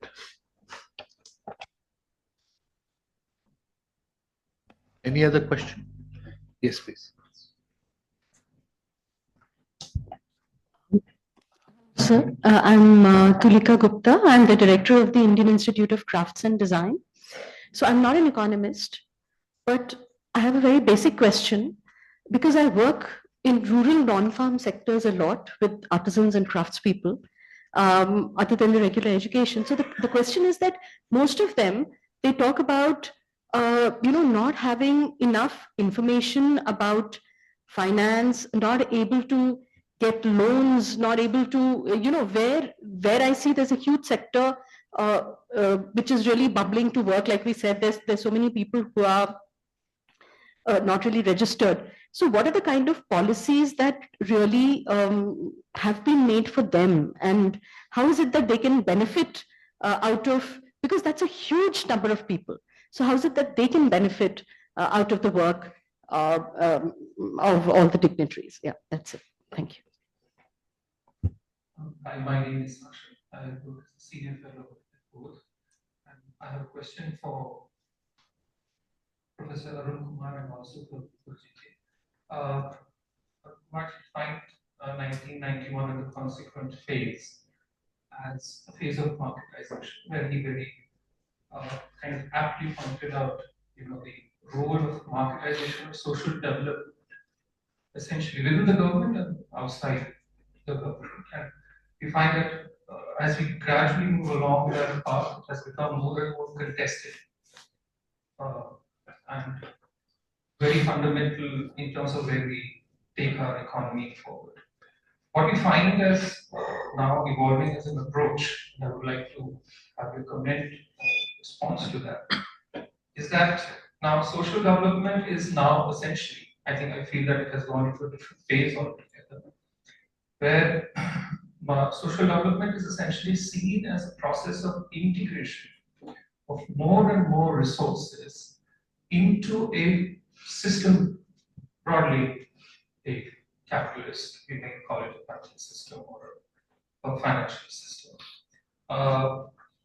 where you see inclusion in the market, I think would be the right word for it, where you see increasing financialization of development being done inside and outside, and also kind of models that are pursued when it comes to social development, even outside. The role of the CSR that has emerged as a structural player now, and also the role that has been given. And that coincides with the broader neoliberal framework of least government and the maximum governance, etc. It kind of goes very. So, given the very weak resource base of India, India being the biggest populous and most populous country, at the same time glaring and increasing inequity, are we ready for such a model? Are we sincerely thinking that it's going to work? And if it is not, what is the real political and ideological purpose it is serving? That I want to have a comment on, your comment on this. Okay. Can I just ask a simple question? Because we have many other people. So see, it has already become, I think, 6 or 7 questions. So it'll take a long time for the panelists to be able to answer such a sophisticated questions that you have raised. So. Just say one. I think there was one big issue when it comes to Nehru's education policy. He ignored the education and the roots when it comes to the. That has been spoken of already. No, so, I just want to have a comment of Ujiji on it. Are we not doing the same still? And how do we expect? Okay. Harsh, you would like to speak? Yeah. Thanks. There are two things which intrigue me. One is, whether one wants to look at Nehru or Manmohan Singh during the Nehruvian era or the post-Nehruvian era. Why is the entire discussion on a national macro scale? Because I'm saying Ram Manohar talked a lot about the social sectors. Much of it is to do with what the states would be able to do or what the provinces would be able to do. And one word that I never heard in all your presentations, including yours, was the issue of regional differences or regional inequalities. Now, I think that the real problem, both in the 50 to whatever 91 or 64 phase, or 91 onwards phase, whether it's Bhutia or the Modi, is that we've centralized the game too much. With the degree of space and the access available to local actors to play out their role, particularly with respect to social sector things like health, education, development of local markets. Again, we never heard the word ecology, the issues of land degradation and others. That's been one of the major sort of both continuities and failures of both phases. The final thing is that you mentioned many things in Manmohan's era with respect to right-based schemes. But one of the initiatives was to give some teeth to the 73rd and the 74th amendments and to bring in the third tier, the Panchayati Raj kind of thing. I think it's the first time that you actually had a ministry for Panchayati Raj and Manmohan. It seemed to be a one. Now, the fact that these institutions at the third tier are completely hamstrung because either of the Finance Commission reports or the fact that they're not given enough statutory or other powers, does that have an impact on how the country develops? In the two phases. That's my question.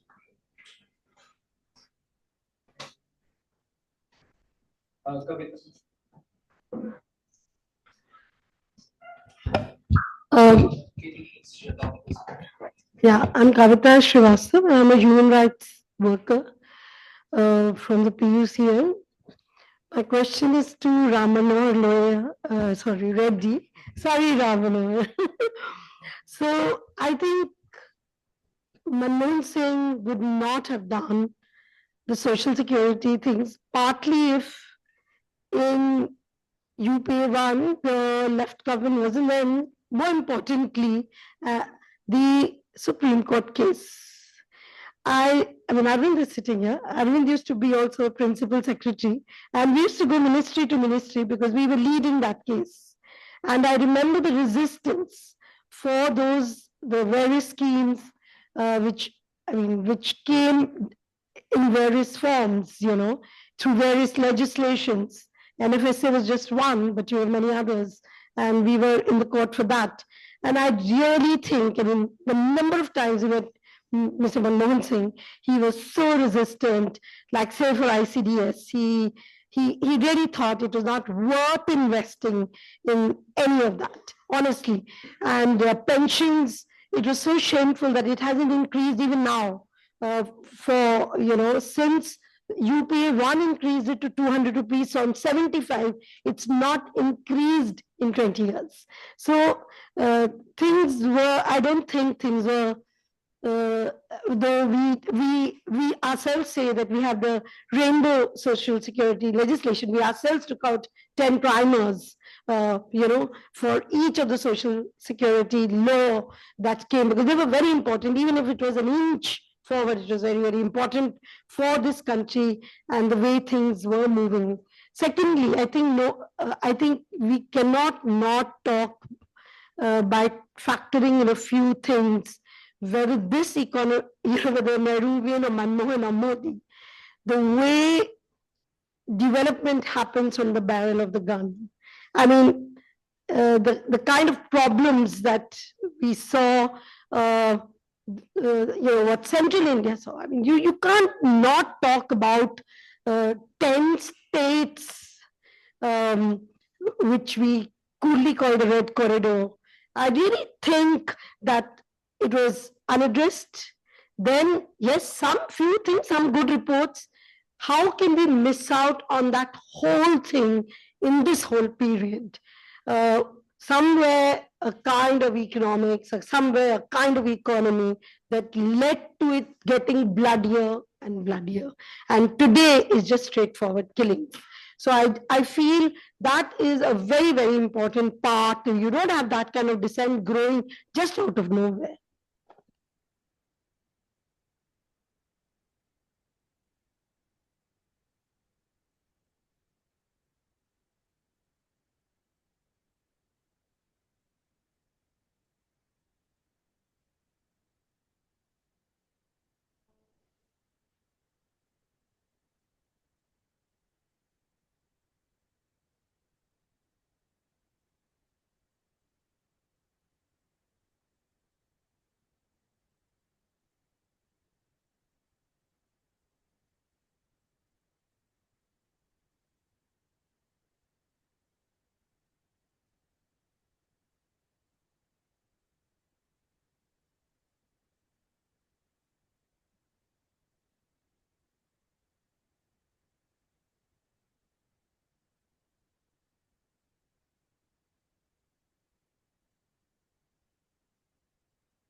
All the governors should have the last word. No.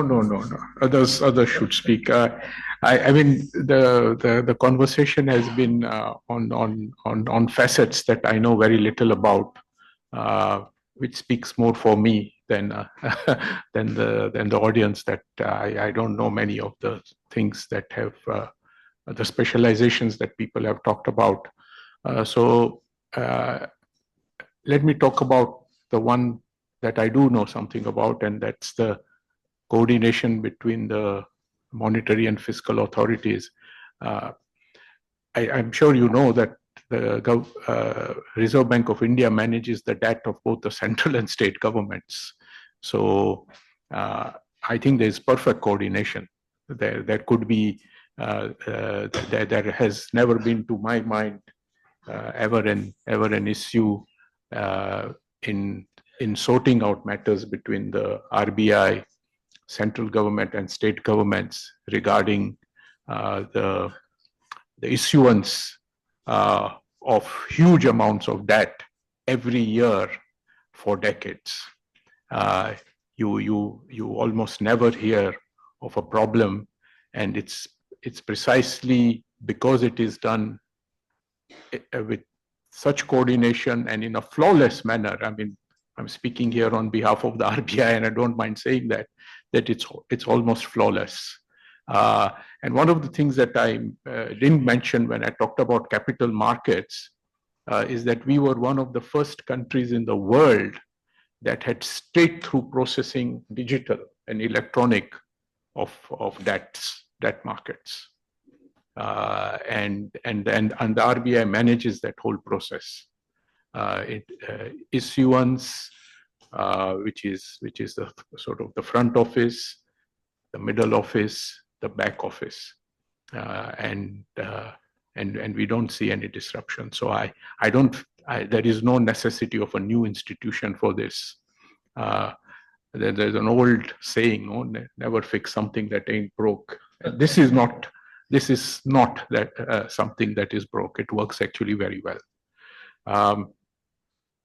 Now, the other question on credit markets, I think what you mentioned is financial inclusion, and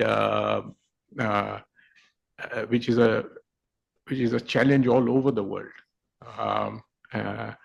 But I think the progress that India has made, especially since the introduction of the zero balance accounts, and also self-help groups. Self-help groups and the seeding of the Aadhaar, I think has been a quantum jump in at least giving people the possibility that they have a legal identification for them to actually take a loan. And then it depends on the kind of risk acceptance of the banks, the kind of subsidies that are given by the individual state governments on how much this penetrates. So I think we have made a much more difference than I would have ever thought we would have when the zero balance accounts and the Aadhaar based savings deposits were first started. So I'll stop there. So thank you. I think we have a whole range of questions. It's hardly possible in 15 minutes to cover the entire range of questions, which were very important, whether it be decentralization, whether it be the third tier, and so on. But I think the topic as it was set was a very broad topic, so one had to address that first before one could come to that. But it's true, as the chairperson said, land reforms in the 50s had some impact on the rural economy. But how much did it impact and how much poverty reduction it managed to do? I think that remains something of a challenge. And I think in the context of poverty, it's very important to realize that how do we define poverty? And that is social necessary minimum consumption. That social necessary minimum consumption keeps changing with time and space. So if you are in Leh, you don't have proper food and clothing and house and energy, you die. But that's a middle class existence in the plains.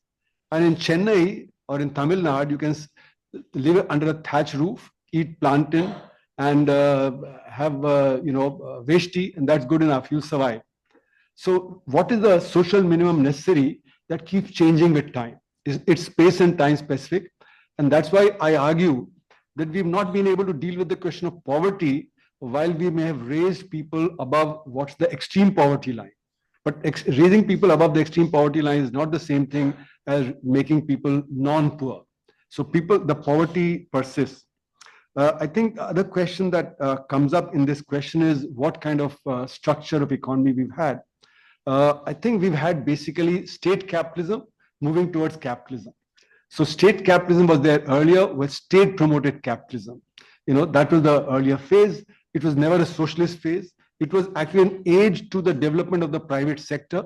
The private sector accumulated a lot of capital, both through the white economy and through the black economy. And that's what in the 1990s, the private sector took off because it had already accumulated capital. So I think this needs to be kept in mind, the nature of state capitalism that we had prior to 1991 and what it managed to do in terms of creating this thing. Regarding planning, one of the questions was regarding the big decisions, planning and so on, green revolution. I think this black economy led to the failure of planning because resources are misutilized. Like for instance, there's a lot of flight of capital. The flight of capital we have estimated in a paper which we didn't publish, but between 1948 and 2012, we lost the opportunity cost of about $2 trillion of investment. Now, if that $2 trillion of investment had taken place, things would have been different. And what did the black economy do? it lowers the investment productivity. So as those of you who've done growth theory would know, that the rate of growth is given by the investment rate divided by the incremental capital output ratio, and the black economy lowers the investment rate because of flight of capital and raises the incremental capital output ratio, and therefore the rate of growth falls below the potential. So in a paper in 2005, I've shown that India has been missing out 5% rate of growth since the mid 70s. If you add 5% rate of growth, in the 70s and the 80s, you'd have been growing at 8.5%. In the last 10 years, you'd have been growing at 12%. The economy would then be 8 times larger, so it'd be roughly the size of the US economy. So each one of us would be 8 times better off. So we don't discuss the black economy at all. Black economy has affected policy failure, it has affected the resource base, and so on. So that is something that we need to look at, because that affects poverty, that affects various other things. Then regarding the issue of how to take care of the people's issues, and here I'd say the unorganized sector, which encompasses both the marginal farmers, 85% of the farmers are below 5 acres, they are marginal and small farmers, and then we have the micro sector and the small sector. So we have 6,000 large units, 6 lakh small and medium units, and 6 crore micro units. It's this 6 crore micro units and 5.5 lakh small units that are having a problem, and that problem, how do we sort out? In agriculture, it's essential to give the minimum support price, because the incomes are inadequate in agriculture, and therefore demand becomes inadequate, and they are 46% of the workforce. So if such a large percentage of the workforce has low demand in the market, then you're going to face problems of shortage of demand and the slowdown of the growth rate. The micro sector has an average employment of 1.7, and we're killing it. GST is killing it, demonetization killed it, and then the sudden lockdown killed it. So 4 big shocks have been implemented on this micro sector and the small sector. If we had taken care of that, but today we are actually making it worse by digitization. The average employment there is 1.7 in rural areas. The small farms cannot deal with it, and therefore we are actually literally killing them. So in the shape of trying to organize the unorganized, we are actually going to kill the unorganized, because it can never become organized. A small farmer cultivating 1 or 2 acres cannot become organized. A micro sector unit employing 1.7 cannot become. So all they can do is they can become wage workers. So you can kill them and turn them into wage workers, but you'll not otherwise do that. So that's other. Now, marketization process, what has it done? It has created markets where markets did not exist. So whether it be for air, for water, for forest, for coastal regions, etc., we've created markets and all that, and that has therefore marginalized them even further. So for the coastal regions, the access of fishermen to the sea has become a problem. River water is being capitalized a lot, commercialized a lot, and therefore it's creating a problem. And again, the black economy is the reason why the resource base is weak. Because if 60% of GDP is black, then you're missing out at 40% tax, direct plus indirect, you're missing out 24% tax GDP ratio. Today, the tax GDP ratio is about 17.5%, and we say we have shortage of resources. If you got this black economy into the tax net, then you'd get an additional 24%, and then there'd be no shortage. So in education, we should spend 6% of GDP on public education. We've never crossed 4%. On health, we should spend 3%. We've never crossed 1.3%.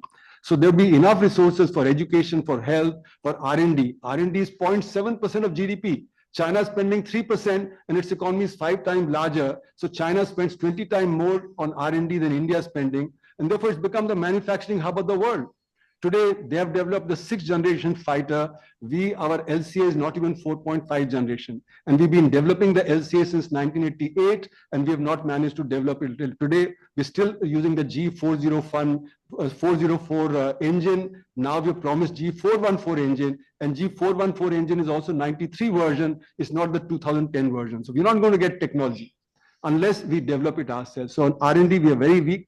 We need to do something about that. Otherwise, we are the largest importer of arms, and we'll continue to do that. We continue to depend on others, and that will be a strategic problem.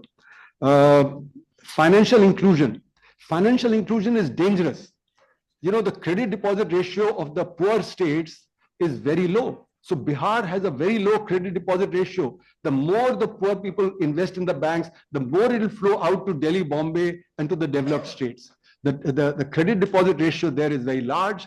whereas in the poorer states, so poor states, as it is, are poor, they're saving very little, but even half the savings is leaking out to the better off states. So financial inclusion is also something that we have to be very careful about.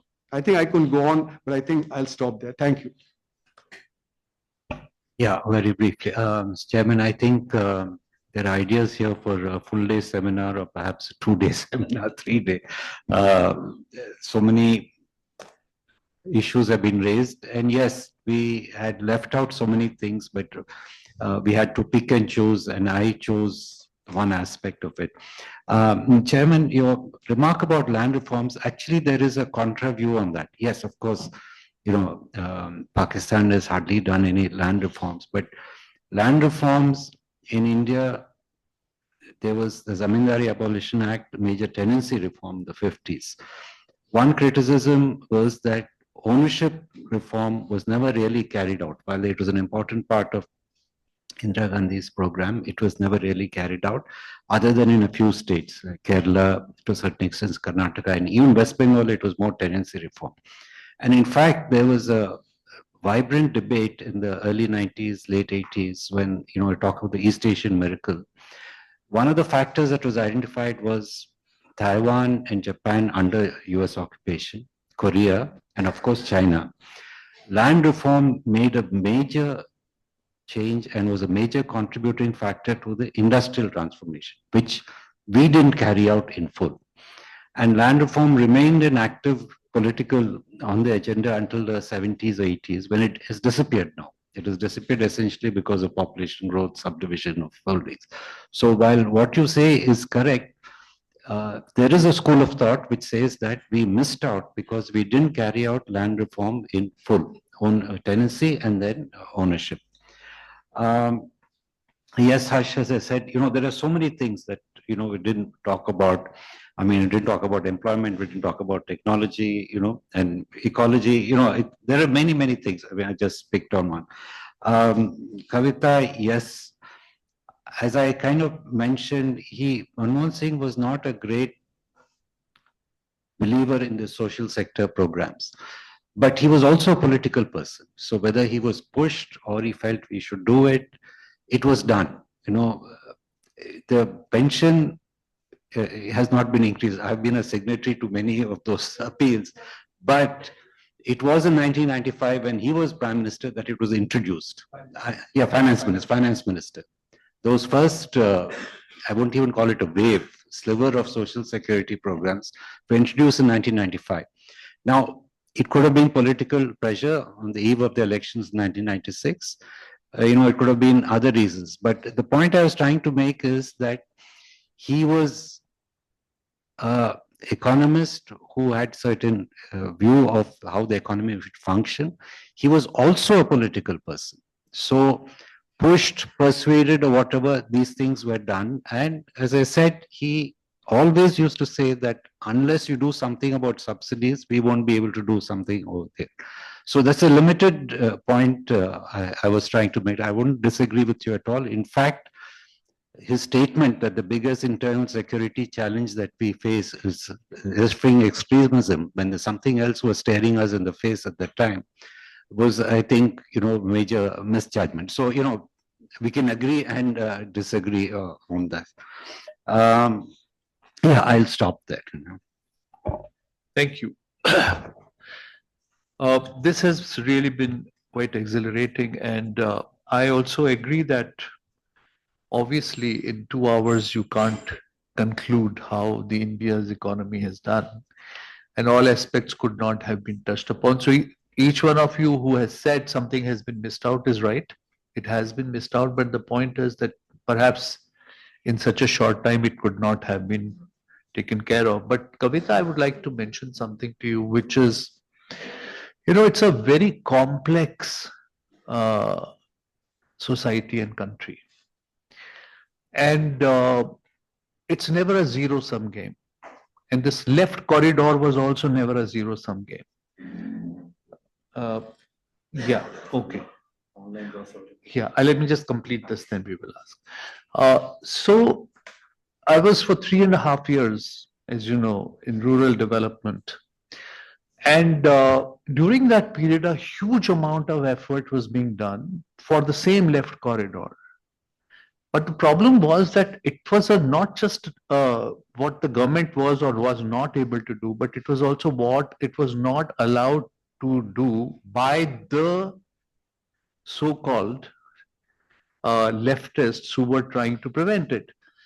I mean, I had myself traveled to areas in Bihar and all those areas where, when the roads were being constructed into these areas to open them up so that they could reach markets, they could reach hospitals, education instead. LEDs were being placed under the roads. IEDs were, sorry, LEDs. IEDs were being placed under the roads so that they could be triggered as and when the leftists wanted to do so. So it's not ever a zero-sum thing where, see, from the perspective of those who are promoting a particular idea, it becomes the only idea which you want to promote. And because it's a passionate idea, it's a very important idea. But when you go out into implementation on that, then it never remains the same. So nobody ever is happy with reforms in that sense. Those who are promoting it are never happy because they never find the full extent of what they expected. And nor are those who are recipients of it because they expect much more than what is ever being able to give it to them. So I think we need to take that into account. And I'm not saying the criticism is wrong, but I'm just saying this ought to be also taken into account. There are two questions online. Who has got the questions? Yes, please. Huh.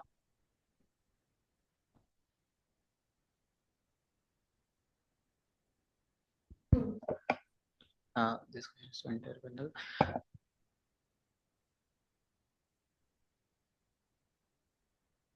From, can you read that, please? Oh.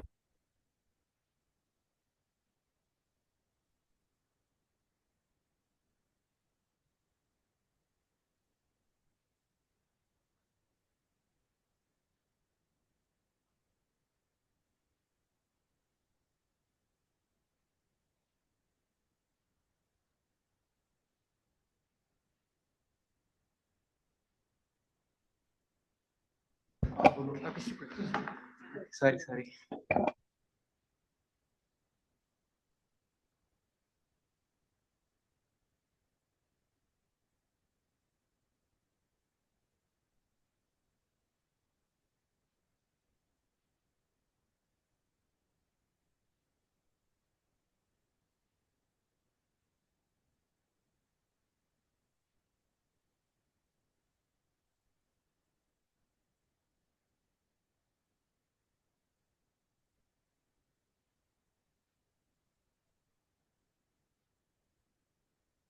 Statesmanship.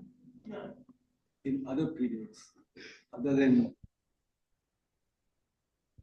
that's what they say.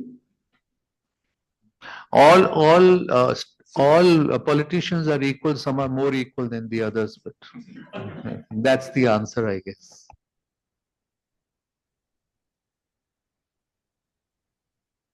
So with that, I would like to thank the panelists that you took time to come. Let's give them a round of applause.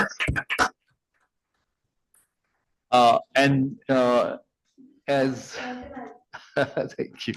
As Dr. Reddy said, we have enough food for thought, and possibly we'll have to have more such seminars on different aspects which have emerged today. But thank you very much, and to all of you who have taken time off and to be with us. Thank you. Thank you, everyone. We couldn't take much questions from the online audience due to paucity of time. Now I would request Dr. Motilal Mahamalik to deliver the vote of thanks.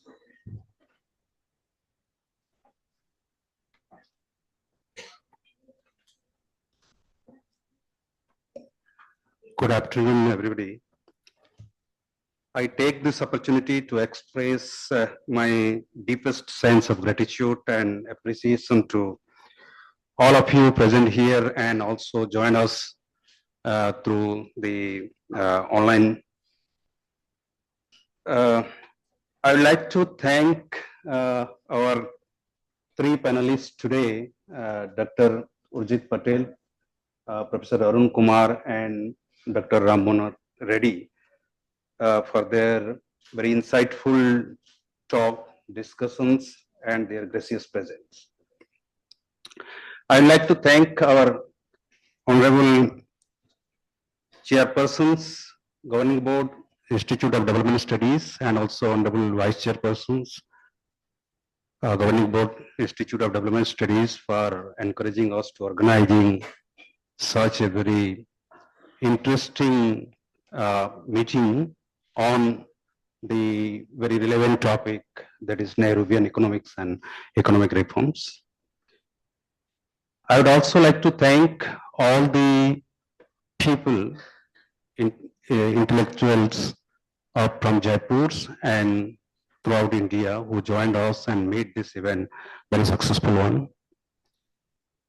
I'd also thank to all the dignitaries present here, students, faculty and staffs of Institute of Development Studies, and media persons, friends from civil society, and particularly students for joining us and made this event very successful one.